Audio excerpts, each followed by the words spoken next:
İstanbul'da beklenen kar yağışı sabah saatlerinden itibaren etkisini göstermeye başladı.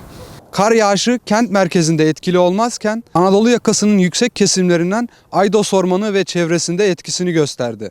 Aydos Ormanı'ndaki karın manzarası kartpostallık görüntüler oluşturdu.